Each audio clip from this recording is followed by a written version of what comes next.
मुंह खोल दूं तो पटना तक भूचाल आ जाएगा।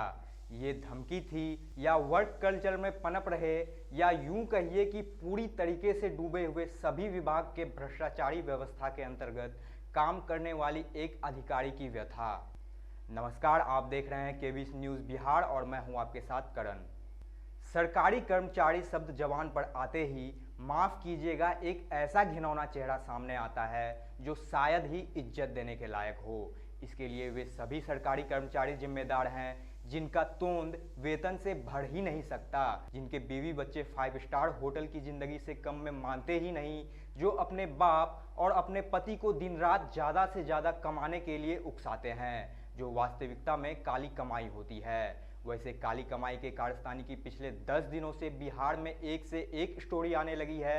ऐसा लग रहा है जैसे सरकारी कर्मचारियों और आर्थिक अपराध शाखा के बीच होड़ लगी है कि तुम कमाओगे कब, आओगे तो हम छोड़ेंगे नहीं। लेकिन यहाँ एक बात गौर करने वाली यह है कि अभी तक एक भी विधायक, मंत्री या आईएएस अधिकारी इस जद में नहीं आए हैं। इसका साफ मतलब यह है कि बिहार में विधायक, मंत्री और आईएएस अधिकारी पूर्णतः ईमानदार हैं। आर्थिक अपराध शाखा भी समाचार पत्रों, चैनलों और पोर्टल को इतना ही खबर बनाकर देना चाहती है कि उनका धंधा पानी चल सके तथा जनता को लगता रहे कि सुशासन कायम है। 2 सितंबर के पटना के सभी बड़े अखबार और हाजीपुर परिषद के निलंबित कार्यपालक पदाधिकारी अनुभूति श्रीवास्तव का मामला छाया रहा। अनुभूति ने प्रदेश की शासन व्यवस्था को ठेंगा दिखाने वाली अनुभूति दिखाते हुए अकूत कमाई की है। जब सालाना वेतन 80,000 हो लेकिन प्रीमियम ही 15 लाख का भरा जाए तो गजब की अनुभूति हो जाती है।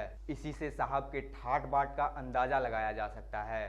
क्या एक कार्यपालक पदाधिकारी बिना किसी राजनीतिक आका या वरीय अधिकारी की मदद से इतना लूट मचा सकता है?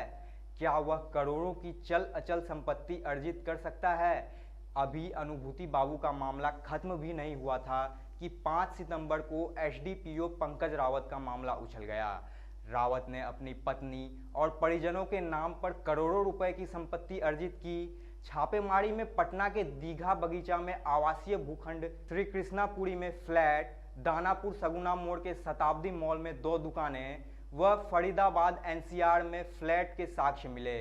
पंकज रावत का मामला ठंडा भी नहीं हुआ कि भोजपुर के तत्कालीन एमबीआई विनोद कुमार ने भी भ्रष्टाचारियों की लिस्ट में अपनी शानदार गरिमामय उपस्थिति दर्ज करा दी। विनोद ने बांका, भोजपुर तथा सारण में एमबीआई में रहते हुए अपनी पत्नी के नाम पर अकूत संपत्ति अर्जित की।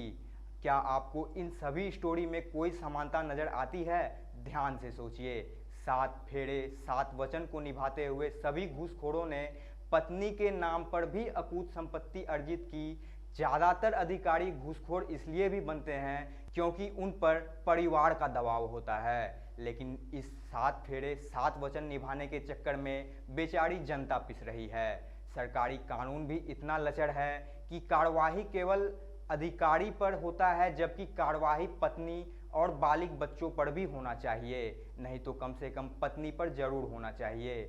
लेकिन भारत के लचर कानून व्यवस्था में बच निकलने की गुंजाइश रखी जाती है। इस लचर व्यवस्था का दंश समाज सदियों से झेलता आ रहा है और भ्रष्टाचारी मलाई काटते रहते हैं। जब हत्या और हत्या के लिए उकसाने के लिए किसी व्यक्ति को दंडित किया जाता है तो घूसखोर और घूसखोरी करने के लिए उकसाने वाले को भी दंडित किया जाना चाहिए।